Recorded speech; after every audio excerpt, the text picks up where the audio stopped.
Pada tahun 1959 tepatnya di Indochina, Perancis pergi setelah mengalami kekalahan yang memalukan. Kawasan ini berubah jadi tempat berkumpulnya para penjahat setelah perang usai. Dan hanya menyisakan sang legenda yang dijuluki anjing liar. Bagaimana lanjutan kisah ini? Langsung saja kita masuk ke alur ceritanya.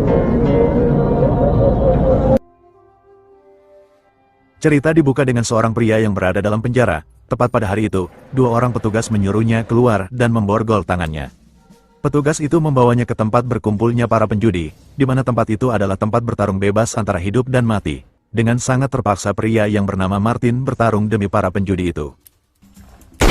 Tepat saat suara tembakan, mereka langsung memulai pertarungannya.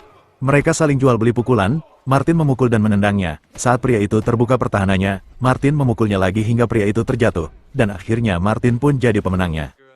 Usai kalah dari Martin, Steiner menyuruh algojonya yang bernama Samidi untuk membunuh petarung yang kalah itu. Dengan kejamnya Samidi menggores perut dan tangan petarung itu, lalu Samidi menusuknya hingga petarung itu tewas. Melihat kekejaman itu, Martin pun tidak tega saat lawan bertarungnya yang sudah kalah malah dibunuh. Scene berpindah kepada Martin yang sudah di dalam penjara. Tiba-tiba ia dihampiri oleh seorang perempuan yang bernama Isabella. Isabella terlihat sangat menyukai Martin. Karena Isabella adalah putri dari Steiner, ia pun berniat ingin menjenguk Martin lagi saat ia kesini nanti. Keesokan hari Stoner memanggil Martin. Stoner berkata kepada Martin bahwa ia akan dibebaskannya dan mengajak Martin bekerja sama kapanpun ia mau. Steiner memberi surat pembebasannya. Karena Martin yang tidak menyangka dengan semua itu, Martin pun sangat senang karena ia bisa bebas dari mafia itu. Tiba-tiba Samidi berkata kepada Martin, bahwa Martin harus siap membantu saat ia membutuhkannya. Martin pun lebih memilih mengabaikannya. Setelah bebas, Martin mengunjungi bar tempat bekerjanya Isabella. Isabella sangat senang melihat Martin yang sudah bebas. Di sana ia bertemu dengan Valentine, pemilik bar itu. Martin berkata bahwa kedatangannya untuk menemui Isabella dan berniat bekerja di bar ini. Valentine berkata bahwa Isabella adalah putri dari Steiner yang ditinggalkannya saat ia masih kecil, dan Valentine mengurusnya hingga Isabella besar. Valentine menunjukkan foto kecil Isabella bersama Steiner. Valentine berkata bahwa Steiner meninggalkannya karena saat itu ia mengandung Isabella di luar nikah. Singkat cerita, Martin pun diantar seorang biksu ke tempat istirahatnya. Di sana ada samsak yang bisa Martin gunakan untuk berlatih. Baru saja Martin bekerja di bar Valentine, tiba-tiba dua orang pemuda ingin berkelahi. Martin yang melihat berniat untuk memisahkannya, namun karena kepala Martin dipukul botol, Martin pun langsung menendang pria itu hingga terpental keluar, dan Martin pun menyuruhnya pergi. Ketua dari kelompok itu keluar dan ingin duel dengan Martin. Tanpa basa-basi Martin pun memukulnya, dan anak buah dari ketua itu juga membantunya, dan pertarungan terjadi hingga hujan turun. Martin pun berhasil menghabisi semuanya, namun Valentine menghentikan Martin. Seketika Martin pun langsung berhenti. Tiba-tiba Samidi datang dan meminta pertanggungjawaban dengan Martin atas perkelahiannya semalam. Karena ketua dari kelompok itu tidak terima kalah, ia pun menantang Martin untuk bertarung bebas. Samidi berkata jika Martin tidak datang maka ia akan menghancurkan bar ini. Martin pun berkata akan pergi bertarung untuk menyelesaikan masalah ini. Valentine yang khawatir meminta untuk tidak menghiraukannya, namun Martin berkata ia harus melakukannya agar keluarga Valentine tidak diganggu lagi.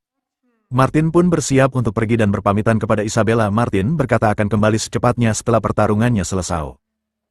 Setibanya Martin di tempat Steiner, Martin berkata akan bersedia bertanding. Saat pertandingan akan dimulai, sejumlah taruhan pun disiapkan. Karena kebanyakan penonton memegang pihak lawan, Steiner memastikan akan meraup kemenangan besar dari pertandingan itu. Tak ingin berlama-lama Martin pun langsung menendang dan memukulnya. Tidak sampai 1 menit Martin berhasil mengalahkannya. Bukan hanya satu, ternyata Martin dihadapi dengan petarung lain, namun mudah bagi Martin mengalahkannya. Banyak petarung lain diturunkan untuk melawan Martin. Martin tidak menyangka jika Steiner merencanakan semua ini demi kepuasan judinya agar untung besar. Martin pun mengeluarkan kemampuannya untuk mengalahkan semua petarung itu, hingga Martin berhasil mengalahkan lawannya semua. Setelah pertarungan selesai, Steiner menghampiri Martin dan memberi uang usai kemenangannya. Steiner berkata bahwa pertarungan hanya 1 kali lagi, setelah itu Steiner tidak akan mengganggu kebebasan Martin. Martin pun langsung pergi. Setibanya Martin di tempat Valentine, Valentine mengasih Martin paspor untuk bisa pergi bersama Isabella dari negara ini. Namun Martin berkata bahwa pertarungannya hanya 1 kali lagi. Setelah itu aku akan membawa Isabella. Seminggu kemudian banyaknya jumlah uang untuk Martin. Martin diminta untuk kalah dari pertandingan terakhirnya. Tanpa pikir panjang Martin menyanggupinya. Saat pertandingan dimulai, Martin memukulnya berkali-kali. Namun karena Martin sudah menerima uang untuk kalah dari pertandingan itu, dengan 1 pukulan Martin pun langsung terjatuh dan kalah dari lawannya. Di malam hari Samidi mendatangi bar Valentine. Ternyata Valentine taruhan bar miliknya untuk pertandingan Martin. Samidi berkata bahwa Martin kalah dari pertandingan itu. dan Valentine dipersilakan pergi dari bar ini karena bukan lagi miliknya. Kejamnya para mafia ini, ia merencanakan semua agar dapat memiliki bar ini. Valentine mengeluarkan pistolnya untuk membunuh Samidi, namun Samidi terlebih dahulu menembaknya hingga Valentine tewas. Isabella yang berniat untuk menghentikan Samidi pun harus tertembak di bagian perutnya. Seketika mereka mendengar suara Martin dari luar. Samidi langsung keluar dan menembak Martin, namun Martin pura-pura mati agar dapat balas dendam. Di tengah derasnya hujan mereka mengubur Martin dan Isabella. Setelah selesai mereka pun pergi. Tanpa mereka sadari Martin bangkit dan sangat marah. Martin pun membawa Isabella untuk diselamatkan dari peluru yang menancap di perutnya. Saat pagi tiba, warga yang menyadari langsung membantu Isabella agar dapat diselamatkan. Martin yang didekati Sugiono diminta jangan khawatir. Di malam harinya, Sugiono mengajak Martin makan. Martin menceritakan tentang yang terjadi pada dirinya dan Isabella. Mendengar hal itu Sugiono menyuruh Martin berlatih untuk memulihkan kekuatannya, agar dapat membalas kekejaman itu. Saat Martin sudah siap untuk balas dendam, ia pun mendatangi bar Valentine yang sudah dikuasai Steiner. Di sana Martin bertemu dua orang penjaga. Satu darinya berniat menanyakan Martin, namun Martin langsung membacoknya hingga kedua penjaga itu tewas. Martin langsung ke dalam dan membunuh semua anak buah Steiner, namun Samsul berhasil kabur lewat pintu belakang. Martin pun menembakinya, namun Samsul sudah berhasil kabur jauh. Setibanya Samsul di kantor Steiner, Samsul berkata bahwa Martin masih hidup dan membunuh anak buahnya. Steiner menunjukkan senjata miliknya untuk membunuh Martin dan Steiner menyuruh Samsul pergi untuk mengambil uang miliknya yang masih tersimpan di berangkas pertandingan. Martin terlebih dahulu berada di tempat itu, penjaga yang menyadari langsung menembaknya, namun Martin berhasil mengelabuhi penjaga. Martin menjatuhkan dirinya dan menembaknya. Martin bergegas bangun dan menembak penjaga lain hingga Samsul yang melihat pun ketakutan. Dengan jiwa penakutnya Samsul menawarkan Martin untuk bagi dua uang milik Steiner. Ketika Samsul menaruh uang itu Samsul malah mengeluarkan senjata. Martin pun langsung menembak tangan Samsul sampai putus.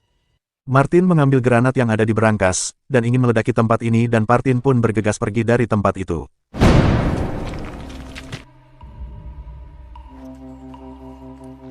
Karena tekadnya balas dendam, Martin pun mendatangi tempat Steiner dengan penuh amarah. Ia pun menyusup melewati lubang yang dibuatnya. Saat Martin sudah di dalam, ia pun berhati-hati menyusup tempat itu. Terlihat di sana ada dua orang penjaga. Ia pun membacok satu dari penjaga itu, dan satu lainnya dicekik menggunakan senapannya. Dengan granat yang Martin bawa, ia berniat meledakkan penjagaan Samidi, hingga Samidi pun terpental dan menyadari kedatangan Martin. Ia juga melemparkan granat ke tempat Steiner yang sedang mengintip, hingga Steiner terpental bersama dua anak buahnya. Martin melemparkan granatnya lagi ke penjagaan Samidi hingga satu anak buahnya hancur terkena granat itu. Samidi yang kebingungan langsung menyuruh anak buahnya mencari Martin. Melihat beberapa penjaga di tempat Steiner, Martin pun membunuh mereka semua menggunakan senapannya. Martin langsung bergegas ke dalam dan membunuh beberapa penjaga di sana, hingga semua penjaga itu tewas. Setelah berhasil Martin berjalan perlahan namun tiba-tiba. Saat pelurunya habis ia menyangka Martin sudah mati tertembak, namun tiba-tiba Martin muncul dan menembaki penjaga itu hingga ia mati. Namun Martin tidak membunuh Steiner, hingga Steiner menyangka bahwa Martin akan membiarkannya hidup. Steiner pun berkata, "Kenapa kau ragu melakukannya? Bunuhlah aku." Salah sangkanya Steiner, ternyata Martin ingin membunuhnya menggunakan katana agar Steiner merasakan sakit yang sangat pedih. Melihat Steiner yang terbunuh, Kopral B langsung mengajak Martin duel. Awalnya Martin ragu karena Kopral B adalah warga lokal. Namun Kopral B berkata yang terpenting adalah uang untuk menghidupkan anak istrinya. Kopral B langsung memukul dan menendang Martin. Martin pun membalasnya. Namun Kopral B berhasil menghindar dan membalas Martin sampai terjatuh. Lalu Kopral B menendangnya hingga Martin terpental. Saat terbangun, Martin pun memukulnya, dan Kopral B berhasil memukul balik dan mengangkat Martin dan dilempar hingga terjatuh. Martin mengambil senjata milik Kopral B dan menembaknya hingga Kopral B tewas. Martin pun bergegas pergi dari tempat itu. Dengan hati-hati Martin melihat Samidi bersama penjaganya. Samidi yang menyadari langsung bersiap dengan senjatanya. Tanpa mereka ketahui Martin menembak salah satu dari mereka, dan mereka pun membalasnya. Namun sayang peluru itu tak satu pun mengenai Martin. Terus dihujani peluru. Namun Martin malah berhasil membunuh salah satu dari mereka, hingga Samidi mengambil alih senjata dan menembaki Martin. Namun sama saja Martin dengan cepat menghindari tembakan itu. Martin pun memasuki ruangan, dan melihat senapannya hanya tersisa satu peluru. Dengan cepatnya Samidi ada di situ dan akhirnya mereka pun saling tembak. Setelah itu Samidi kabur menggunakan mobilnya. Martin pun hanya bisa melihat, karena Martin terkena tembakan di bagian tangannya. Dengan penuh kekesalan Martin berniat mengejarnya. Selesai membunuh Steiner dan para budak-budaknya, Martin pun dihampiri warga sekitar, terlihat ia sangat berterima kasih kepada Martin, karena telah membebaskan tempat tinggalnya dari para penjahat itu. Samidi masih melanjutkan perjalanannya, seketika ia berhenti untuk merokok sebentar lalu ia pun bergegas pergi. Martin yang terus mencari Samidi, tiba-tiba menemukan puntung rokok bekas Samidi yang masih menyala. Martin pun mengisapnya, dirasa Samidi tidak jauh dari tempat ini. Martin pun melanjutkan pencariannya. Martin berhasil menemukan mobil Jeep Samidi yang terparkir. Martin pun masuk ke dalam rumah dan menemukan Samidi yang sedang rebahan. Samidi berkata bahwa ia sudah lelah dan tak ingin lagi kabur. Samidi pun mengajak Martin keluar untuk menyelesaikan masalah ini. Setibanya mereka di luar, Samidi langsung mengeluarkan belatinya dan bertarung secara tidak adil, namun Martin tak sedikit pun gentar. Samidi langsung menyerang Martin dan Martin pun berhasil menghindar, namun Samidi menendangnya hingga Martin terpental. Martin mengambil kunci Inggris agar sama memegang senjata. Mereka saling serang hingga Martin terkena sabetan belati Samidi, namun Martin mengeluarkan tendangan putarnya hingga belatinya terjatuh bersamaan dengan Samidi yang juga terkena tendangan. Karena Martin petarung yang sportif, ia pun membuang kunci Inggrisnya dan bertarung secara adil. Samidi langsung menendang Martin namun Martin menangkisnya. Martin pun memukul Samidi dan menendangnya lalu Samidi membalas dengan menendang Martin. Namun Martin memegang kakinya dan memukulnya dengan keras lalu memukul juga di bagian mukanya hingga Samidi tidak ada harapan untuk menang. Tanpa ampun, Samidi yang sudah pincang pun langsung dipukul Martin berkali-kali hingga Samidi terjatuh dan benar-benar tidak berdaya lagi. Martin menarik pundak Samidi lalu ia merobek perut Samidi menggunakan belatinya. Ternyata Martin mengambil ginjal Samidi dan memakannya mentah-mentah. Martin pun menyuruh Samidi melihat kekejaman itu. Dan akhirnya Martin pun berhasil membunuh semua para penjahat itu. Sejenak Martin melepas lelahnya dengan menghisap rokok Samsu berukuran jumbo. Tiba-tiba seorang agen dari Inggris datang. Ia berkata bahwa ia sudah lama mencari Martin, dan ia pun mengajak Martin bergabung dan bekerja untuknya. Lalu mereka pun pergi dari tempat itu, dan film pun selesai. Serukan filmnya, makna yang bisa diambil dari cerita ini adalah, beranilah menjadi diri sendiri karena itu jauh lebih baik, daripada jadi anjing yang terus-menerus diikat hingga mati. Jika kalian suka dengan channel ini silakan subscribe aja agar tidak ketinggalan video seru lainnya. Terima kasih.